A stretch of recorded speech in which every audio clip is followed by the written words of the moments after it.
Just a nurse. That's what Dr. Hargrove said. He said it loud enough for the entire nursing station to hear, loud enough for the residents to stop writing notes and look up, loud enough that the words hung in the fluorescent lit air like a diagnosis nobody wanted to accept.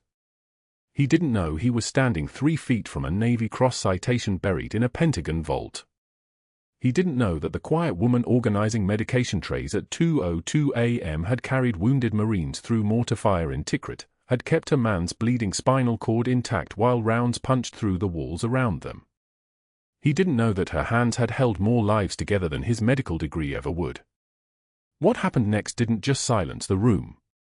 It changed everything. Oak Creek Memorial's ICU exists in a state of controlled chaos, fluorescent lights casting everything in a pale institutional glow that makes 3 a.m. feel like noon. Beeping. Always beeping. The steady rhythm of ventilators, the urgent chirp of 4 pumps, the high-pitched alarm of a monitor somewhere down the corridor that will be answered in exactly 4.3 seconds because in a place where people cling to life, there is no such thing as a slow response. Megan O'Brien moves through this landscape like she was born to it, her feet finding the path between beds without conscious thought, her hands knowing which supplies live in which drawers, her eyes reading vital signs the way other people read subtitles. 38 years old. 5'9". Unremarkable in the way that danger often is, nothing about her screams extraordinary until you watch her work. She arrives for the night shift at 6:38 p.m., 16 minutes early, the way she always does. The automatic doors slide open and she steps into the control temperature of the lobby, the antiseptic smell hitting first, that chemical hospital scent that never quite masks the underneath, blood and fear and the thin line between recovery and disaster. Her badge is clipped to the pocket of her scrubs, her name printed in small black letters, M. O'Brien, RN. The M stands for Megan. Nobody calls her anything else. Nobody asks what the other names are, the ones that live in sealed file folders in Arlington. She prefers it that way. The ICU unit is on the 4th floor. She takes the stairwell instead of the elevator, muscle memory from a different life preferring the route with fewer witnesses, fewer cameras. Her scrubs are navy blue, fresh from this morning's wash, the fabric moving with her body the way good equipment should. Under the left sleeve, a 4-inch scar runs along her forearm, a thin white line that catches the light when she moves. She never talks about it. She doesn't talk about much of anything, really. The other nurses have stopped trying to include her in their after-shift conversations, their complaints about their boyfriends and their student loans and the ridiculous workload. Megan exists in the space between things, competent enough that they respect her, distant enough that they don't press. She begins her shift by checking the status board, 7 patients, 3 on ventilators, 1 post-op abdominal, 1 with sepsis climbing steadily, 1 in the early stages of weaning off pressors. The assignments shuffle in her mind like cards being dealt. She'll take 5 of them. That's how it works. She's taken 5 for 1,847 shifts straight without asking for lighter duty or complaining about the acuity level. 5 is what she carries. Room 347 is at the end of the corridor, past the nursing station, past the supply closet where someone has left a tray of abandoned dinner rolls that smell like they've been sitting since noon. The door is half open. She pushes it gently with her hip, her hands already reaching for the sanitizer dispenser mounted beside the frame, the practiced movement of someone who understands that germs don't care about your rank or your past. He's there, the Marine, 62 years old according to his chart, no name in the family relationships section except for a sister who called twice and then stopped calling. Retired, honorably, the discharge papers note. Non-verbal since admission. Traumatic brain injury sustained in a motor vehicle accident, details sparse, classified, family refusing further detailed disclosure. His eyes are open, staring at something beyond the window, beyond the parking lot, beyond Norfolk itself. His right side is weak from the stroke that followed the TBI, his speech center damage beyond what the speech pathologist says is recoverable, his memory fragmented into shards that don't fit together anymore. But his left forearm is still visible. Sunlight catches the tattoo there, ink work that's faded with age and sun exposure from 23 years of service. Megan's breath catches. Just for a moment. just long enough that if anyone had been watching, they might have seen something cross her face, recognition, or loss, or both at once. The letters are worn but legible. Megan. Her name. Tattooed on his skin from a different lifetime, from before Tikrit, from before everything changed and she became someone else entirely. She doesn't let herself stare.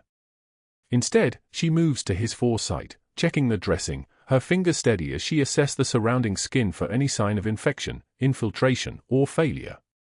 The 4 is a peripheral line, 18 gauge, clear fluid running at 50 milliliters per hour. She makes a note of the infusion time, the flow rate, the appearance of the site. Her hands know what to do. Her hands always know. That's the thing about muscle memory, it doesn't care whether you want to remember. It remembers for you. "Morning, sir," she says quietly, her voice soft, respectful, the kind of voice that doesn't demand anything from anyone. "I'm going to check your vital signs. Just give me a moment." He doesn't respond. He never does. The chart is very clear on this point. She doesn't expect a response. She places her fingers on his wrist, finding the radial pulse, counting the beats against the watch clip to her chest. 68. Regular. Strong. His blood pressure cuff goes on with the practice motion of someone who has done this 10,000 times, maybe 12,000. The numbers appear on the monitor, 138/82. Good. Acceptable. Safe. She makes another note, this time in the electronic medical record, her fingers moving across the keyboard with the kind of precision that would impress anyone watching. What she doesn't write is how she hesitates for exactly 2 seconds before leaving the room. What she doesn't document is the way her eyes linger on his forearm one final time before she steps back into the corridor. The nursing station is the heart of the ICU, the desk where orders are written and charts are reviewed and the entire complex machine of patient care gets organized. There are 6 stations around it, and at 7:15 p.m., 2 of them are occupied. A resident named Chen is writing notes on a post-operative patient.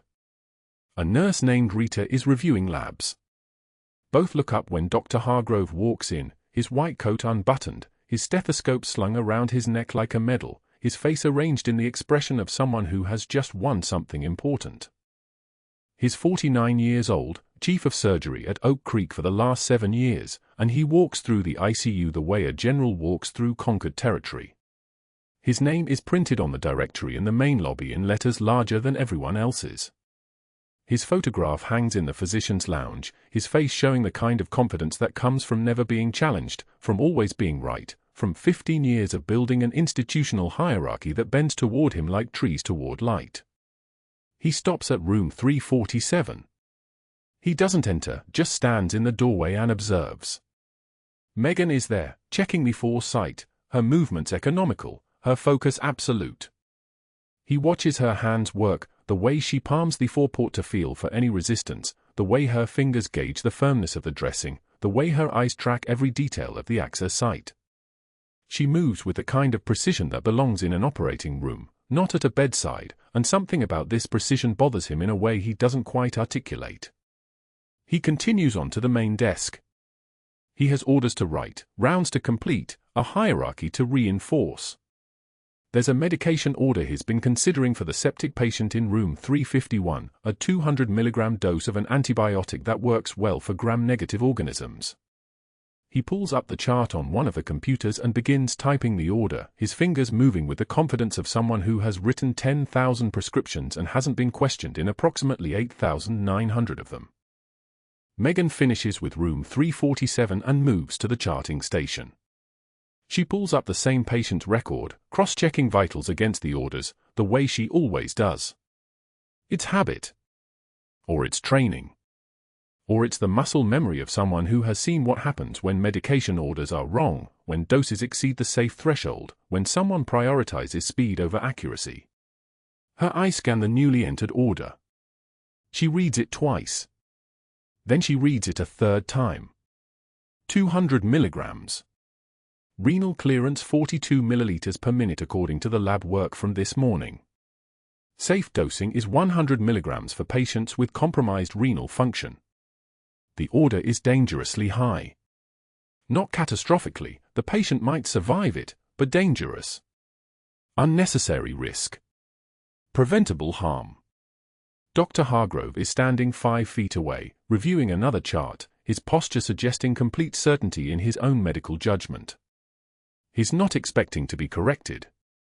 Nobody corrects him. Residents learn not to contradict him by their second week. Nurses learn not to question his orders by their first shift. The entire hospital understands that Hargrove's authority is not something that tolerates scrutiny. Megan stands.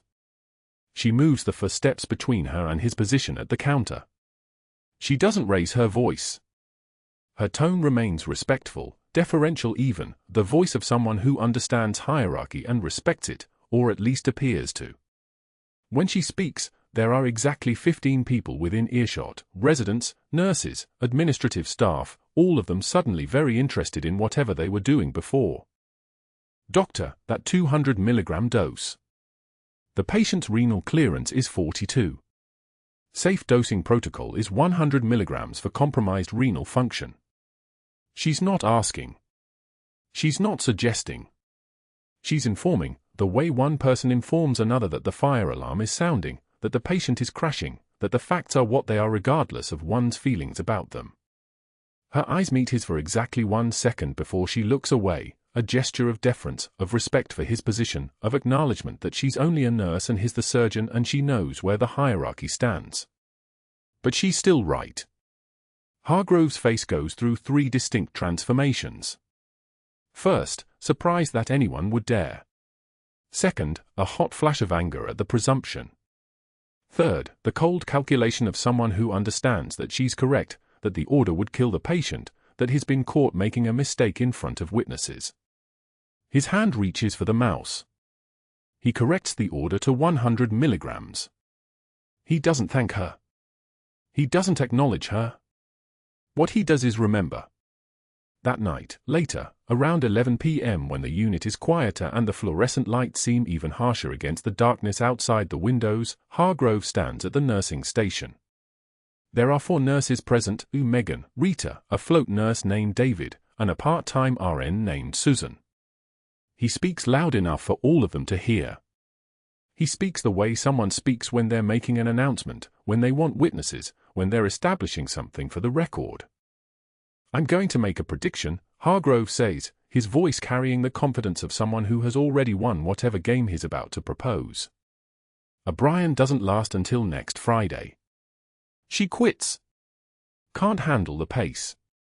Can't handle working under real surgeons. He smiles, and the smile is the dangerous kind, not angry, not cruel, just empty. I'll even put money on it. $500 says she walks out that door before Friday ends. Rita laughs, because laughing is what you do when a powerful man makes a joke.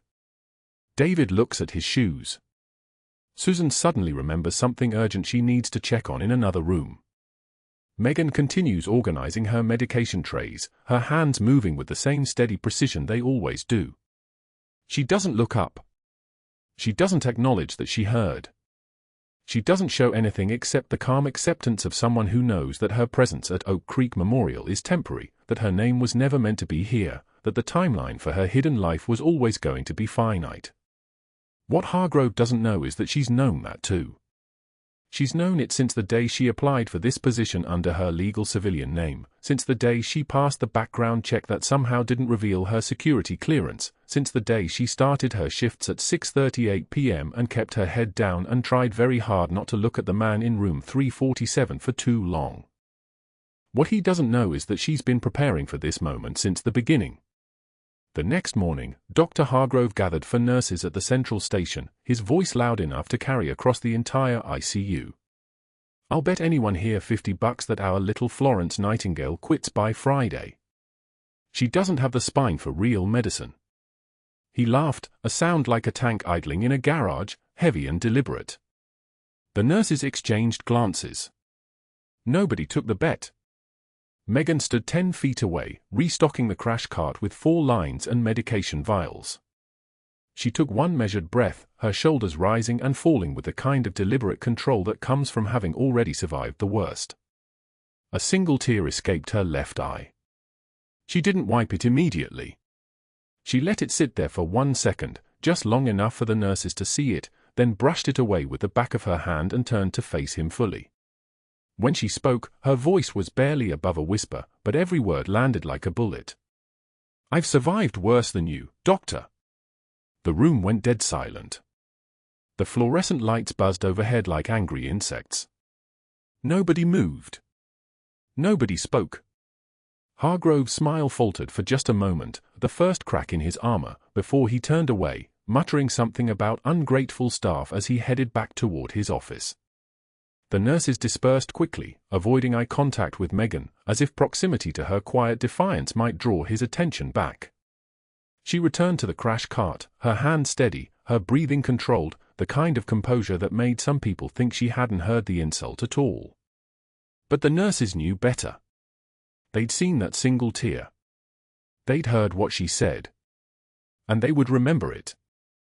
3 days later, Megan carried her lunch tray through the crowded cafeteria during her break. Turkey sandwich. Mixed vegetables. A small container of applesauce. She'd made it herself that morning, packed it carefully, the same way she'd packed field rations in Tikrit. The cafeteria was loud with the usual afternoon chatter, nurses, orderlies, administrative staff, all of them decompressing in their own ways. Megan moved through the crowd with practiced invisibility, the kind of movement that made people not quite see you, a skill she'd perfected over 20 years of not wanting to be noticed. Hargrove stepped directly into her path. He was taller than her by 6 inches, broader by genetics and personal training, and he was smiling in a way that said he'd been waiting for this moment. He raised his arm and swept it across her tray in one smooth, deliberate motion. The sandwich tumbled through the air. The container of applesauce hit the tile floor and burst open, a pale pink explosion that looked almost like blood in the harsh institutional lighting. Soup splashed across her scrubs in a hot arc, soaking through to her skin. The tray clattered against the ground with a sound like a gunshot in the sudden silence. Everyone stopped eating. Everyone stopped talking. The entire cafeteria became a held breath. "Oops," Hargrove said. His voice was pleasant, conversational, like he'd just spilled his own lunch by accident. "Maybe nursing isn't your calling, sweetheart." Megan didn't flinch. She didn't blink. She knelt slowly, gathering the pieces of her lunch with methodical precision. The sandwich. The applesauce container. The utensils.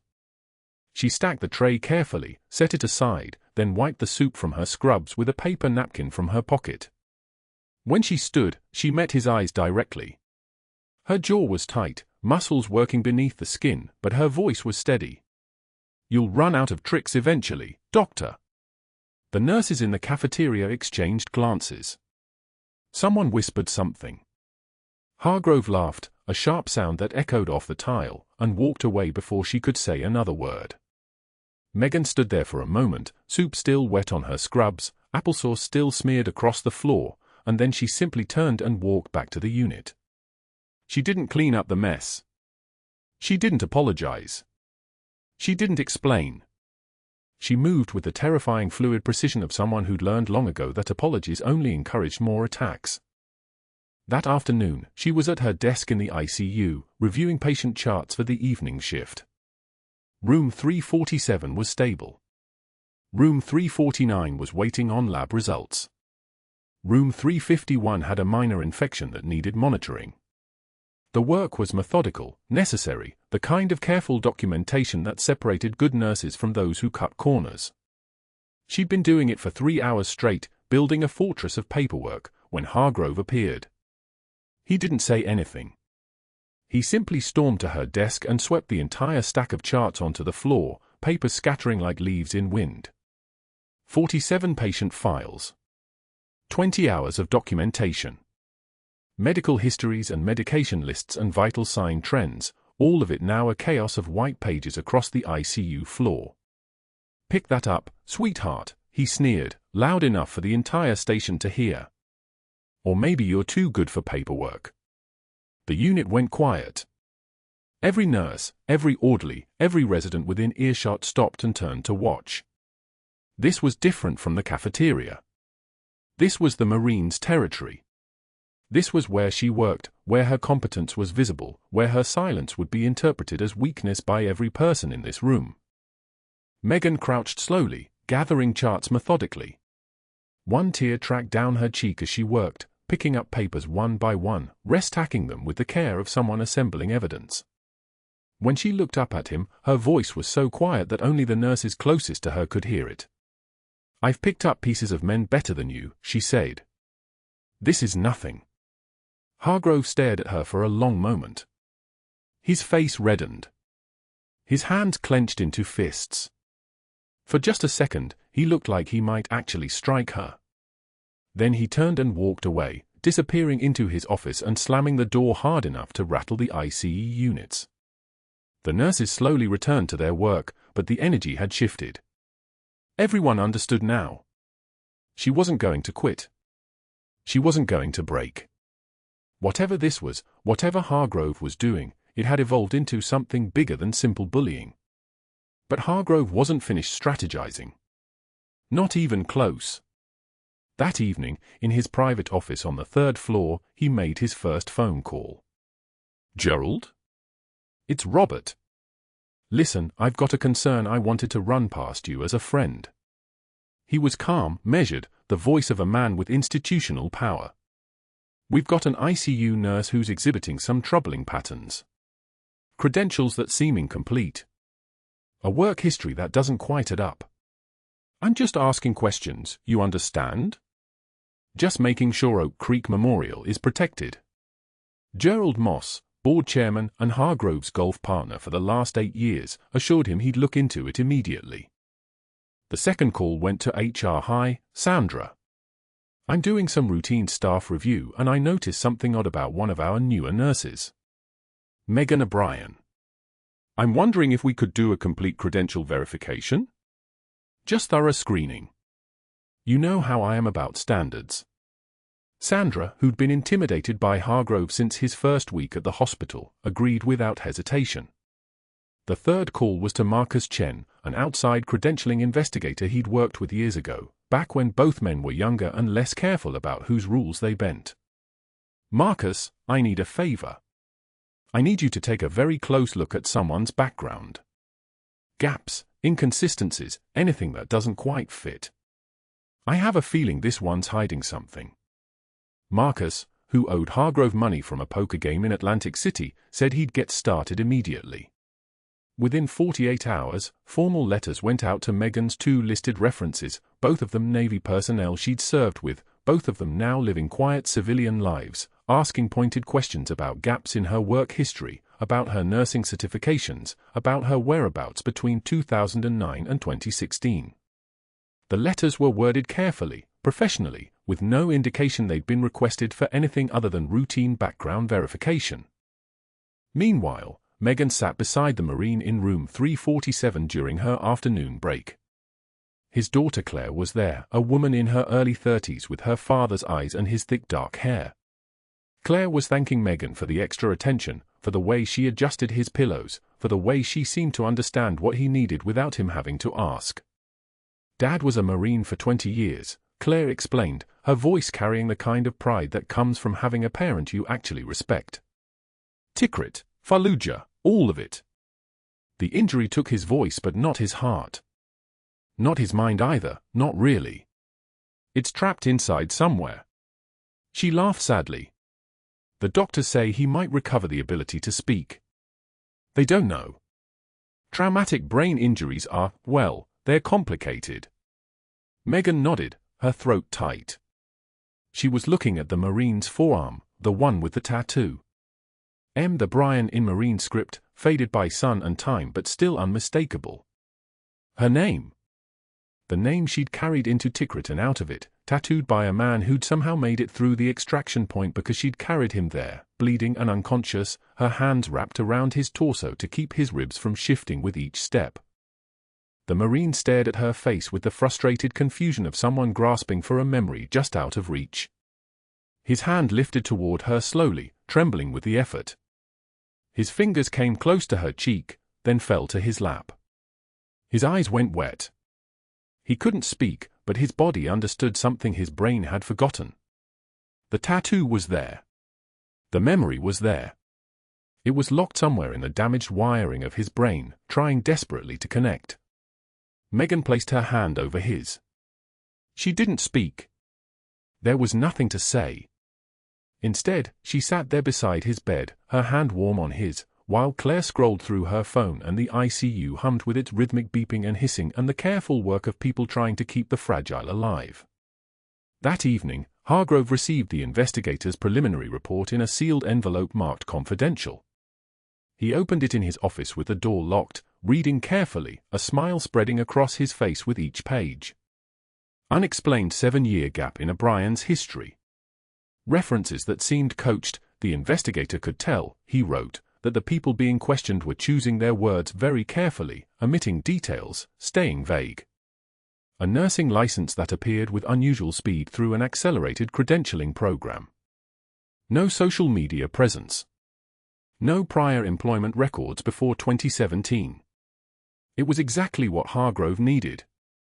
He pulled out a legal pad and began drafting his case, outlining the specific grounds for a formal investigation, compiling dates and incidents, building a wall of documentation that would look, to anyone reading it, like legitimate concern for hospital standards.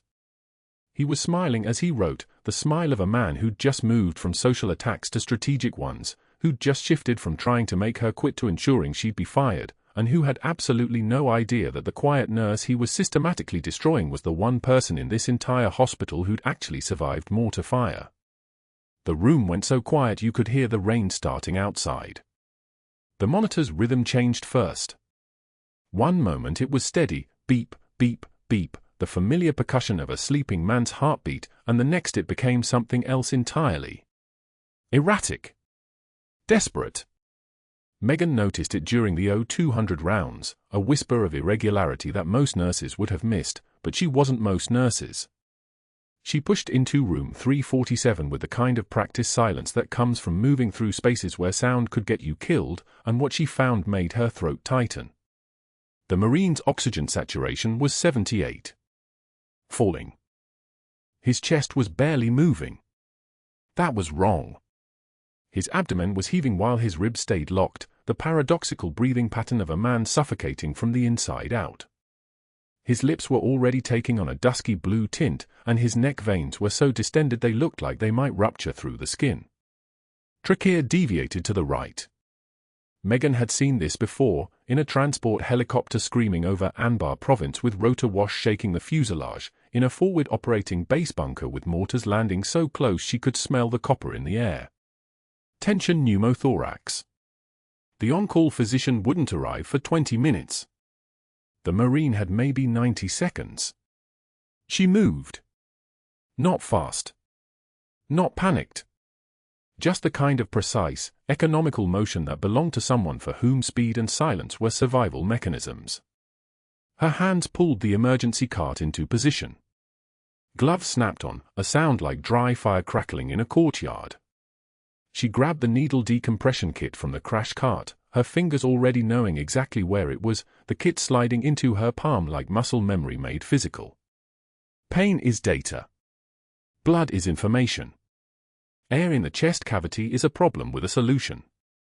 One solution. Megan paged respiratory therapy, her voice steady, informational, nothing in it suggesting that a man was drowning in his own pneumothorax in front of her. Code respiratory distress, room 347, suspected tension pneumo. ETA respiratory. The response crackled back, for minutes out. For minutes was too long. She called the on-call physician, Dr. Mitchell, caught him somewhere in his car, traffic sounds in the background, sirens wailing somewhere in the city. O2 sat 78 and dropping, she told him. Trachea deviated right. Distended neck veins. I need verbal authorization for needle decompression. The silence on the other end lasted 2 seconds. Then, you're clear. Do it. She already had. Megan prepped the site with antiseptic that smelled like chemical rain, her movements a choreography learned in conditions so much worse than this, in a field hospital tent where the generator was the only sound besides the mortars, where she'd held a tourniquet in place while a corpsman called in air support, where she'd learned that hesitation kills faster than most weapons. The second intercostal space, midclavicular line. That's where the air pocket lived. That's where the needle had to go. She found the landmarks on his ribs like reading a map she'd memorized a decade ago, her fingers locating the space between his second and third rib with the certainty of a sniper finding a target. The needle was already assembled. 14-gauge angiocath.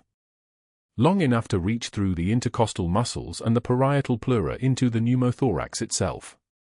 Megan's breathing was controlled, her heart rate steady as a metronome, her focus narrowed down to nothing but this man and this moment and the precision it required.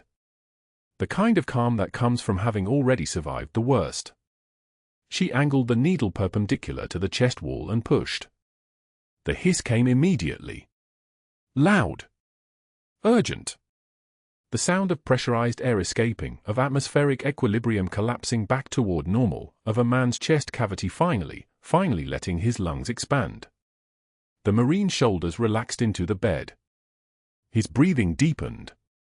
The monitor's numbers began their climb, oxygen saturation rising from 78 to 82, the rhythm steadying, the desperation bleeding out of his vitals like poison from a wound. 88. 92.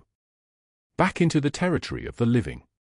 Megan secured the catheter with tape and repositioned his oxygen mask, her hands moving with the fluid precision of someone who'd performed this procedure in conditions that made an ICU look like a luxury resort. The Marine's color was returning. The blue was fading from his lips. His eyes, when they opened briefly, weren't panicked anymore, they were just tired, confused, the eyes of a man who'd been drowning and had suddenly been given back the ability to breathe. She placed one hand on his shoulder, a gesture that existed in a space between nurse and something older, something that had no official name in any hospital protocol. "You're stable now," she said quietly. "Just rest." Dr. Mitchell arrived in the doorway 12 minutes later, still in his jacket, his tie loose, his expression shifting from emergency readiness to quiet assessment as his eyes took in the patient. Oxygen saturation at 94%. Heart rate 72 and regular. The Marine was sleeping the kind of deep sleep that comes when the body finally believes it's going to survive. The needle decompression had worked exactly as it was supposed to work. The tension had released. The lung had re-expanded. The crisis had moved from acute to managed in the space of minutes. "You saved his life," Dr. Mitchell said, and there was no calculation in his voice, no professional courtesy. It was a statement of fact. He moved closer to the bedside, checking the catheter placement, nodding his approval at the technique. "Textbook decompression. Where'd you learn that?" Megan was already documenting in the chart, her handwriting precise and clinical, every detail recorded, time of onset, vital signs at each interval, the exact location of needle insertion, the immediate response, the current status. Professional. Thorough. The kind of documentation that would stand up under scrutiny. She didn't look up from the screen. "Continue monitoring vitals every 15 minutes, she said. "Watch for any signs of reaccumulation. If his O2 sat drops below 88 again, page me immediately." She didn't answer his question about where she'd learned it. She didn't need to. Some skills came from places that didn't appear on civilian nursing licenses, from training conducted in theaters of operation that weren't listed on any hospital resume. Some expertise belonged to a version of herself that existed only in the spaces between her documented life and the life she'd actually lived. The life she was still living, quiet and careful and moving through hospital corridors like a ghost, except for moments like this when muscle memory became muscle truth, when the woman who'd carried wounded Marines through mortar fire suddenly appeared inside the scrubs of a night shift ICU nurse. Dr. Mitchell nodded and withdrew, and Megan continued her rounds like nothing had happened, moving through the other rooms, checking monitors and fall lines, her composure absolute, her movements controlled. Just a nurse doing her job. Just a woman in scrubs making her rounds at 0215 in the morning, exactly as she had for 3 years, exactly as she would tomorrow night, assuming tomorrow night ever came. But that wasn't the worst part. Not the medical emergency. Not the perfect execution of a procedure that shouldn't have been perfect in someone with a civilian nursing license. The worst part was happening down the corridor in room 345, where Dr. Hargrove had heard the code alert and headed toward room 347 to see what was happening. Where he'd arrived just as Megan was securing the catheter. Where he'd stood in the corner of the room with his phone already out, already recording, already documenting this moment when his plan had just gotten significantly more complicated. She didn't know he was there. She didn't know he was filming. She didn't know that the one thing that would finally consolidate his case against her, the one thing that would prove she'd stepped so far outside her scope of practice that no hospital could afford to keep her, was happening right in front of his camera lens. She didn't know that her precision, her expertise, her ability to save a life in 90 seconds with a needle and a steady hand was about to become the evidence that would destroy her. The monitor beeped its steady rhythm.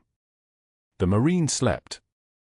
And Dr. Hargrove, standing unseen in the doorway, smiled and typed.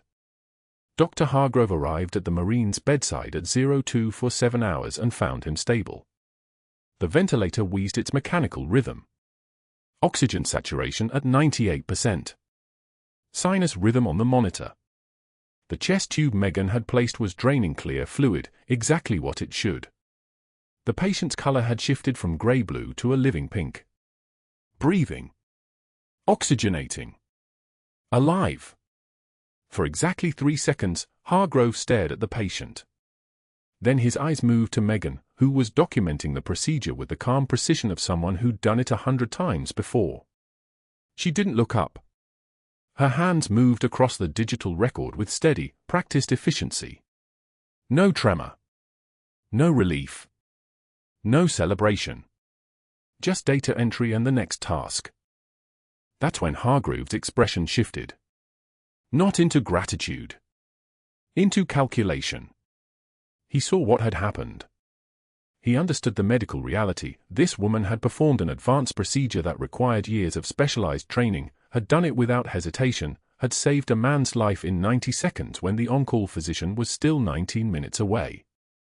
He saw the technical competence. He saw the absolute confidence. He saw the evidence of something beyond what a nurse should be able to do. And he understood that he could use it to destroy her. Hargrove stepped backward into the hallway, his phone already in his hand. He walked to the stairwell, away from witnesses, away from cameras, and stood in the concrete silence between floors. His thumbs moved across the screen, typing notes. Unauthorized procedure. Outside scope of practice. Liability exposure. Pattern of insubordination. By the time he reached the ground floor, he had the framework assembled. By 0600 hours, when the day shift arrived, he had the case built. He didn't confront her. That wasn't his strategy anymore. Strategy meant paperwork. Strategy meant allies. Strategy meant making sure she couldn't explain or defend or contextualize what she'd done, because by the time she understood what was happening, the institution would already be arrayed against her. At 0730, Hargrove sat in a booth at the Riverside Cafe on Granby Street, across from Gerald Moss, the hospital's board chairman. Moss was a man whose wealth had been inherited, whose confidence had been earned through zero adversity, whose power resided entirely in the phone numbers in his contact list and the real estate portfolio his grandfather had assembled. Hargrove had cultivated this relationship for exactly this moment, a casual breakfast where serious matters could be discussed without the formality of a boardroom. "I need to flag something," Hargrove said, dropping his toast onto the plate. "An incident last night. One of our ICU nurses performed a procedure that's frankly outside her scope of practice. Emergency needle decompression on a pneumothorax." Moss looked up from his eggs. "Did the patient survive?" "Yes, but that's not the point. The point is liability. We have a nurse, I don't even know if her credentials are solid, performing surgical interventions. What happens when she's wrong? What happens when a family sues?" Hargrove leaned forward. "I'm concerned about our risk profile." The words were precise. The concern was institutional.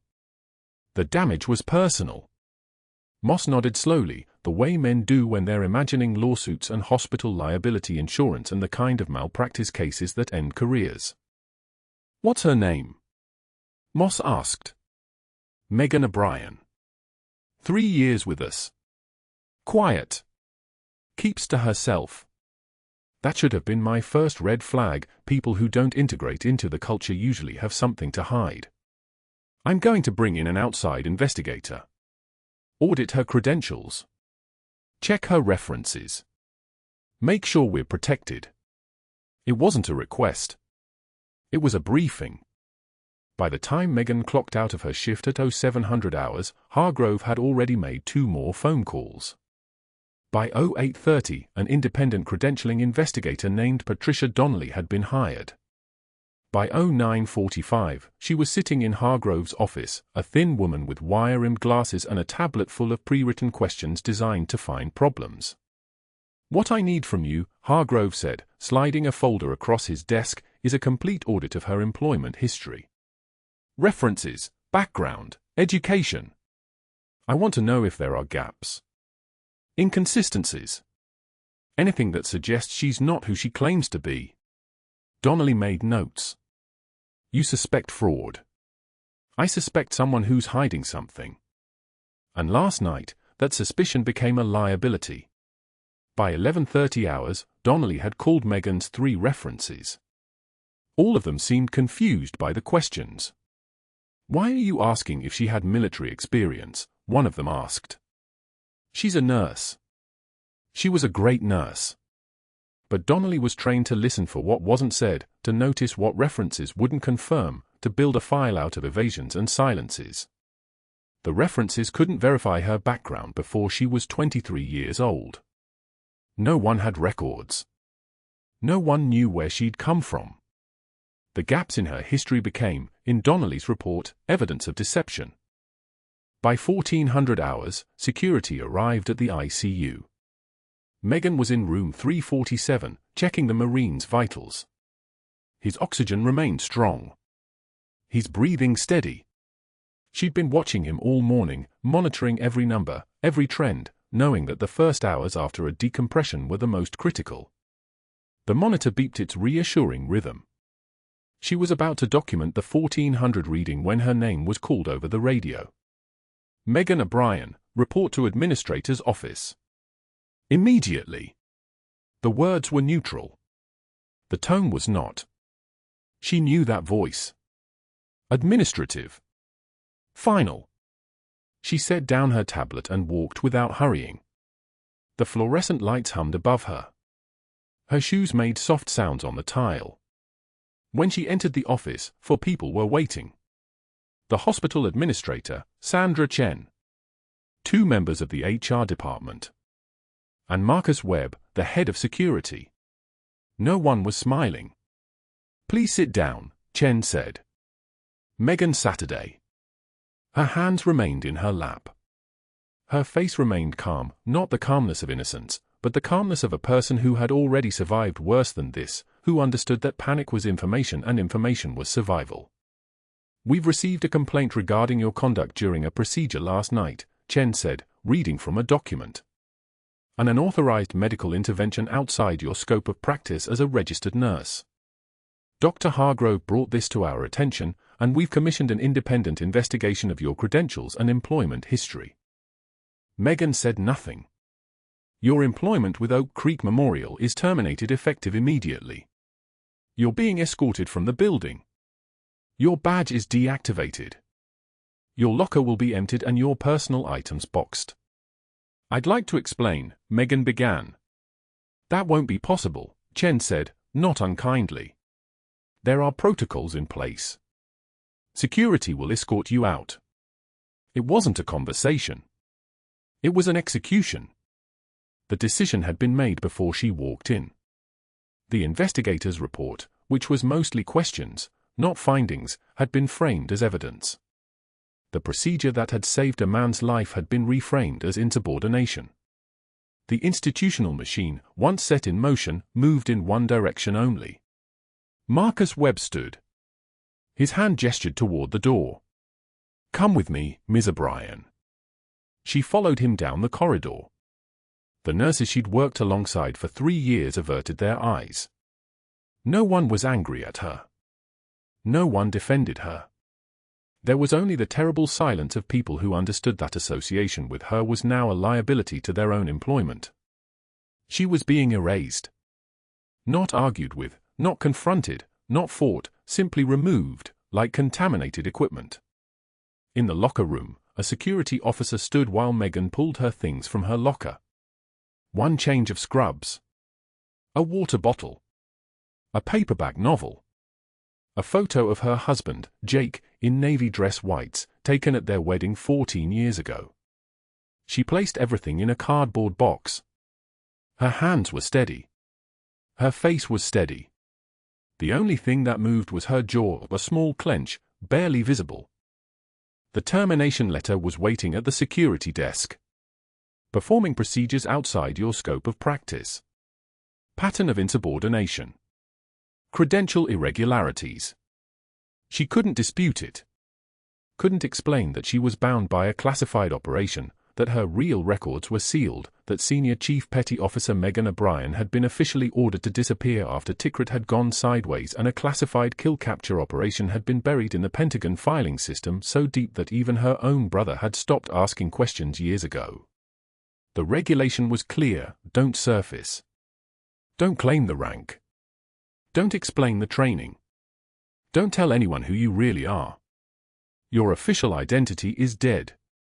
You live as Megan O'Brien, civilian nurse. That's the order. That's the life you accepted. By 14:30 hours, she was standing in the parking lot, a cardboard box in her arms, watching Oak Creek Memorial recede behind her as she walked to her car. The autumn sun was bright. The air was cool and smelled like diesel exhaust from the delivery trucks. No one followed her. No one said goodbye. The doors of the hospital closed behind her like a mouth swallowing, and she was outside. She sat in her Subaru for 23 minutes without starting the engine. The cardboard box sat on the passenger seat.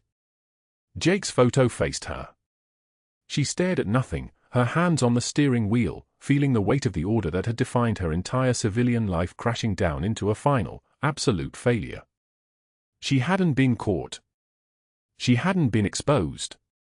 She'd been erased by the very institution she'd tried to serve quietly, humbly, as just one more nurse doing her job. 3 days later, Norfolk Memorial Cemetery lay under a November rain so heavy it seemed to erase the gravestones one by one into the grey distance. Megan stood alone at the plot marked with Jake's name, James Michael O'Brien, 1982 to 2014, beloved husband, United States Navy. The granite was cold under her palm. The rain streamed down her face, mixing with something that wasn't quite tears, something more like a breaking of the last seal she'd kept. "I'm sorry, Jake," she whispered. Her voice was barely audible under the rain. "I stayed hidden like they ordered. I kept quiet. I didn't fight. I accepted the erasure. And I failed anyway. I couldn't help one Marine. Couldn't do one thing right. And they destroyed me for it." She sank to her knees in the mud, her hand still pressed against the cold stone, her shoulders shaking with the weight of 18 years of silence, 18 years of being no one, 18 years of survival that had only taught her how to lose. The rain fell harder. No one was watching. No one knew. For the first time since the day they'd ordered her to disappear, Megan O'Brien let herself break completely. The cemetery was empty except for the rain and the grief and the terrible, absolute certainty that she would die as she had lived, unseen, unrecognized, unmarked by the world she'd sacrificed everything to protect. But that wasn't the worst part. The worst part was that she was wrong. The following Tuesday at 0900 hours, 3 black SUVs and a troop transport rolled up to Oak Creek Memorial's main entrance like a blade cutting through still water. The rotors of a military helicopter circled overhead, close enough that the windows rattled in their frames. Hospital staff froze mid-stride. 2 Marine officers in dress blues walked directly to the administrator's office without stopping at reception, their boots echoing on the tile with the precision of a metronome counting down to something irreversible. The administrator's secretary tried to intercept them. "I'm sorry, you can't just," one officer turned to her with eyes like frozen steel. "We can. We are." It wasn't a request. It was a command. The administrator, Daniel Pritchett, was on a conference call when they entered. He hung up mid-sentence. The senior officer, Colonel Marcus Hayes, placed a sealed file on the desk with the weight of finality. "We're looking for Senior Chief Petty Officer Megan O'Brien. We were told she works here." Pritchett's hands went numb. His mouth opened. Closed. She was terminated last week. Personnel matter. HIPAA prevents me from." Hayes didn't let him finish. "You terminated a decorated Navy SEAL Team 3 operator. Open the file." Pritchett's fingers trembled as he broke the seal. A photograph slid out first, Megan in her dress uniform, circa 2015, rank insignia gleaming on her chest. Below it, a single-page summary stamped classified at the top and bottom. He began reading aloud, his voice cracking on every other word. Navy Cross. 2 Purple Hearts. 17 confirmed saves under fire in Tikrit, 2014 to 2016. Combat medical expertise. Emergency field surgery. Trauma management under active engagement. Hayes stepped forward, and Pritchett felt something like vertigo. The colonel's voice dropped low enough that it sounded like it was coming from the floor beneath them. Bronze Star. Pritchett read it. Silence. Hayes continued. Silver Star. Another read. Another Silver Star. The name Senior Chief Petty Officer Megan O'Brien repeated like a prayer no one had learned. And a Navy Cross. The highest honor a service member can receive in combat. The file trembled in Pritchett's hands. Every commendation listed. Every operation redacted except location and date. Every save, every life she'd pulled back from the edge. 17 people who came home because she understood anatomy the way violinists understand strings. The door opened. Dr. Hargrove entered, summoned by security. He saw the uniforms first. Then the file. His skin went the color of old bone. Hayes turned to face him with the kind of stillness that comes before lightning strikes. Dr. Hargrove. You attempted to have Senior Chief O'Brien terminated based on fraudulent personnel complaints.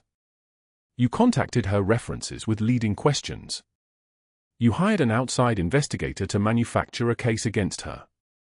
You created forged documentation suggesting she violated her scope of practice. You did this to cover the fact that she saved a Marine's life using field medicine your medical degree didn't teach you. Hargrove opened his mouth. No sound came out. The room had gone so quiet you could hear the ventilator in the hallway, each breath a mechanical reminder that lives depended on competence, not hierarchy. The second officer stepped aside as 2 FBI agents entered from the hallway. They'd been standing there the entire time, waiting. One of them placed a photograph of Hargrove's laptop on the desk. We've been monitoring your communications for 72 hours, Doctor. Every email to board members. Every conversation with the investigator. Every falsified report. You created a paper trail of fraud so detailed it reads like a confession.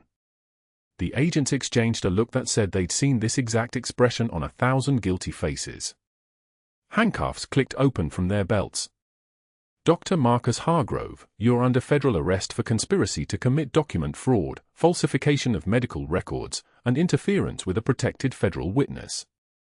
The metal closed around his wrists like punctuation. This is what certainty sounds like, Hargrove thought. Cold. Inevitable.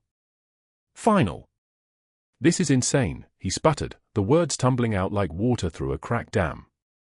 I was protecting the hospital from a fraud. The FBI agent cut him off with the efficiency of someone who'd heard every excuse, every deflection, every bargain.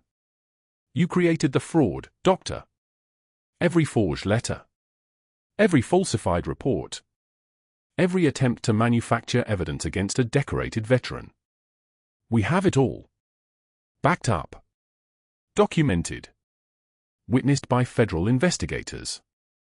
They turned him toward the door. The perp walk began, and it was choreographed with the precision of a ritual that had been performed 10,000 times before. 2 agents on either side. Hargrove's face had taken on the texture of ash. They moved through the hospital like a wound opening. Past the nurse's station. That's where he'd made his bet, back when he still believed he controlled outcomes. The nurses watched in silence, their hands stilling over keyboards and charts. Past the cafeteria where he'd knocked Megan's tray down, watching it scatter across the floor like a metaphor for power he no longer possessed. Down the hallway where she'd walked with her head high, and past room 347, where the mute Marine, the man Hargrove didn't know she'd saved, watched through the window. The Marine's eyes tracked Hargrove's movement with the kind of attention that comes from survival. From knowing that sometimes the threat comes in a white coat. A security guard held the door open. The same guard who'd watched Megan get escorted out last week. Who'd felt the weight of watching someone innocent disappear. He met Hargrove's eyes as he passed, and there was no satisfaction in them. Just acknowledgement. The kind of look that says the world sometimes corrects itself if you wait long enough. Hargrove was loaded into the transport. The helicopter rotors continued their count. By evening, the local news picked it up, hospital chief of surgery arrested in federal fraud case. By the next morning, the medical board had opened an emergency investigation. By that Friday, his license was suspended pending termination proceedings. What happened next took longer but felt inevitable. 6 months. A plea agreement to avoid prison time. Community service. Professional sanctions so comprehensive they amounted to a lifetime ban from hospital administration. 18 months after his arrest, Marcus Hargrove stood in front of a classroom of 30 nursing students at Norfolk Community College, teaching CPR certification classes for minimum wage, his medical career ash, his name a cautionary tale in hospital administration programs across the state. He was no longer Dr. Hargrove. He was just another instructor reading from a script, his voice carrying no authority, his hands moving through compressions on a plastic dummy that would never thank him, never remember him, never tell anyone his name. The morning sun broke across the Oak Creek Memorial parking lot like a promise finally kept. Megan O'Brien stood in her Navy service dress blues, the uniform she hadn't worn in 7 years, the one she'd sworn she'd never need again. Her ribbons caught the light, Navy cross at the center, the purple and white of her Purple Hearts flanking it like soldiers standing at attention. Her rank insignia gleamed, Senior Chief Petty Officer. The uniform smelled like cedar storage and time collapsing backward. A family pulled up in a silver van. The Marine from room 347 was being discharged, his daughter Claire wheeling him across the parking lot toward the vehicle. He saw Megan and stopped. The wheelchair went still beneath him. Recognition flickered across his face like lightning finding its target. Not memory exactly, his traumatic brain injury had stolen that. But something deeper. Something bone and muscle remember even when the brain betrays you.